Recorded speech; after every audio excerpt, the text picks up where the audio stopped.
You're listening to Des Moines' Shuffle Station, Edge 88.1 KDPS. This is At Ease with Ed Vos.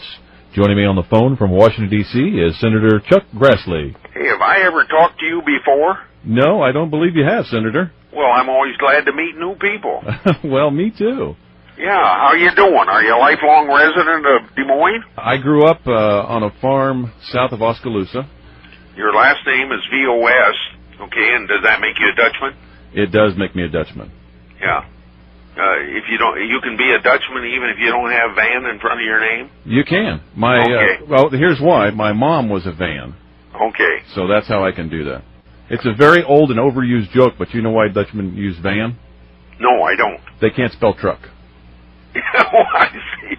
They use the word van because they can't spell truck. Yeah, I wouldn't use that on the campaign trail. I won't. But you said it. I didn't say it. Yeah, I did. Make sure that you have your introductory to the joke, and that's not my joke. Okay. Now, I'm going to graduate in 2012. If we invited you to be the speaker, what would be the gist of your speech here at Grandview, and what would you say to someone who's graduated from college either this year or the next? I would say what's wrong with Americans is none of them feel that one person can make a difference. One person can make a tremendous difference, and I would try to convince you that you can make a difference. You can make America a better place to live, and you ought to use every effort you can to make a difference.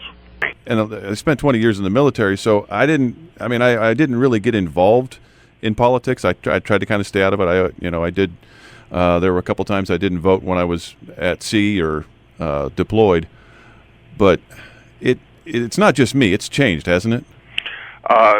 From the time I've been in the United States Senate, I would say that it's more partisan, but probably not. I know it's not as partisan as in the House of Representatives. And the partisanship, though, should not be read as being that one Democrat and one Republican can't get along. I always say about myself, I can't say it for the other 99 senators, but there's not a single senator I dislike, and I don't think anybody dislikes me, and if they do, I don't want to know it. So you can have good relationships and be very partisan on policy issues. Well, who would you say your best friend is that's not a Republican? Senator Baucus. He and I have been changed chairmanships of the Senate Finance Committee over the last 10 years. We've had a very close working relationship. Okay. And now, do you ever talk to the other Iowa senator? Did you spend any time talking to Tom Harkin?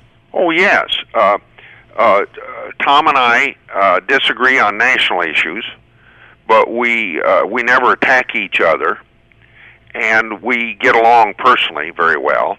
That doesn't mean that we are buddy-buddy, always doing things together. And that's true of my relationships with most senators. You have, I think it'd be fair to say that you have friendly relations with everybody, but you might not be friends with only a few people. Yeah. And when it comes to Iowa, Senator Harkin and I work very closely together. And when it comes to agriculture, I think we work very closely together. But on other issues, he goes his direction, and I go mine, but we respect each other. Do you think that's because, and I mean this as a positive, do you think that's because of your age or maybe the culture you were brought up in, as opposed to maybe today's, more prevalent all about me? No, I think younger senators would have the same sort of relationship that I described between me and Senator Harkin. But I think one thing you got to look at, this is not just an institutional issue of partisanship. I think there's and maybe you just made reference to this, the me generation. There's less civility within American society as a whole compared to decades ago, in recent decades. And I think Congress might be a reflection of that. Senator, you've been in the Senate for 30 years. What would you say is your most proud achievement?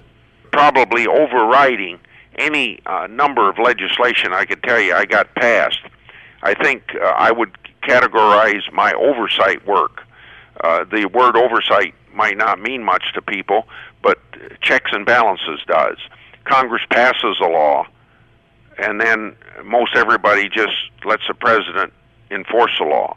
I believe that Congress has to do oversight, be a check on the executive branch of government, make sure that the laws are faithfully executed according to congressional intent, and also make sure the money's spent legally and according to intent. I think I think a lot of people would agree with that yeah, there needs and to be so a balance. So I spend more time on oversight than I do on legislating. Is there any piece of legislation that turned out differently than what you thought it was going to be, maybe something you're not happy about, that maybe you voted for? And Yeah, I think a lot of the environmental laws turned out differently than what I anticipated. I think of clean air laws. So the EPA comes up with a law saying we got to control fugitive dust. You know, like you're a farmer and you're combining soybeans today. You're supposed to keep the dust from the combine inside your property line. Well, that doesn't even meet the common sense test.